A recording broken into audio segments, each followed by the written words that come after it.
ಭಾರಿ ಪ್ರಮಾಣದ ಅಡುಗೆ ಪಾತ್ರೆಗಳು ಭಸ್ಮ, 150ಕ್ಕೂ ಹೆಚ್ಚು ಸಾಮಿಯಾನ ಪೀಸ್ಗಳು ಭಸ್ಮ, 106 ಶುಭ ಕಾರ್ಯಗಳಿಗೆ ತೆರಳಿದ ಪರಿಕರಗಳ ಮಾಲೀಕನ ಮನೆಯಲ್ಲಿ ಅಶುಭದ ವಾತಾವರಣ. ನಮಸ್ಕಾರ ಪ್ರಿಯ ವೀಕ್ಷಕರೇ, ಸಂಗ್ರಾಮ ಟಿವಿಗೆ ಸ್ವಾಗತ. ನಾನು ನಿಮ್ಮ ರಮೇಶ್ ಅಕ್ಕೂರ್.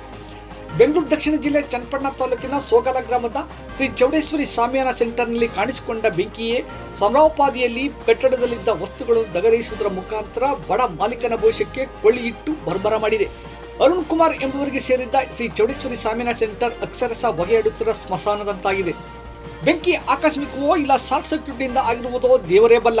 ಆದರೆ ಬೆಂಕಿ ತನ್ನ ಕೆನ್ನಾಲಿಗೆಯಿಂದ ಸಾಮಿಯಾನ ಸೆಂಟರ್ನಲ್ಲಿದ್ದ ಸುಮಾರು 50 ಲಕ್ಷಕ್ಕೂ ಹೆಚ್ಚು ಮೌಲ್ಯದ ಪರಿಕರಗಳನ್ನು ಭಸ್ಮ ಮಾಡಿರುವುದು ದೊಡ್ಡ ದುರಂತದ ವಿಚಾರವಾಗಿದೆ. ಸಾಲ ಸೋಲ ಮಾಡಿ ಶ್ರೀ ಚೌಡೇಶ್ವರಿ ಸಾಮಿಯಾನ ಸೆಂಟರ್ ತೆರೆದು ಬದುಕು ನಡೆಸುತ್ತಿದ್ದ ಅರುಣ್ ಕುಮಾರ್ ಕುಟುಂಬ ಬೀದಿಗೆ ಬಿದ್ದಂತಾಗಿದೆ. ಇತ್ತೀಚಿನ ದಿನಗಳಲ್ಲಿ ತಾಲೂಕಿನಲ್ಲಿ ದೊಡ್ಡ ಅಗ್ನಿ ಅವಘಡ ಇದಾಗಿದೆ ಎಂದೇ ಹೇಳಲಾಗಿದೆ. 100 ರು ನೋಟು ಸುಟ್ಟು ಹೋದರೆ ಅಯ್ಯೋ ಎಂದು ಪರಿತಪಿಸುವ ದಿನಗಳಲ್ಲಿ ಪ್ರತಿನಿತ್ಯ ಹಲವಾರು ರೀತಿಯ ಶುಭ ಸಮಾರಂಭಗಳಿಗೆ ಹೋಗಿ ಮೆರಗು ನೀಡಿ ಮಾಲೀಕನ ಹೊಟ್ಟೆ ತುಂಬಿಸುತ್ತಿದ್ದ 1/2 ಕೋಟಿ ಮೌಲ್ಯ ಸುಟ್ಟು ಭಸ್ಮವಾಗಿರುವುದು ಮಾಲೀಕನ ಕುಟುಂಬವನ್ನು ಕಣ್ಣೀರಲ್ಲಿ ಕೈ ತೊಳೆಯುವಂತಾಗಿದೆ.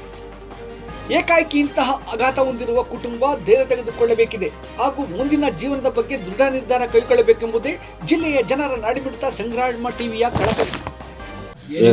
ಸುಮಾರು 11-12ವರೆಯಲ್ಲಿ ಇದು ಶಾರ್ಟ್ ಸರ್ಕ್ಯೂಟ್ ಆಗಿ ಸಾಮಿಯಾನ ಸೆಂಟರ್ ಹತ್ಕೊಂಡಿದೆ. ಆಮೇಲೆ ನಾವು ಬರೋ ವರ್ಷದಲ್ಲಿ 2 ಗಂಟೆ ಆಯಿತು. ಆಮೇಲೆ ಎಲ್ಲ ನೀರೆಲ್ಲ ಹಾಕಿ ಜನಗಳು ಅಕ್ಕಪಕ್ಕದವರು ಮತ್ತು ಅಗ್ನಿಶಾಮ ಇದಕ್ಕೆ ಫೋನ್ ಮಾಡಿ ಅವರೆಲ್ಲ ಬಂದು ಆರಿಸೋ ವರ್ಷದಲ್ಲಿ ಆಗಿದೆ, ಎಲ್ಲ ಕ್ಲೋಸ್ ಆಗಿದೆ, ಎಲ್ಲ ಭಸ್ಮ ಆಗಿದೆ.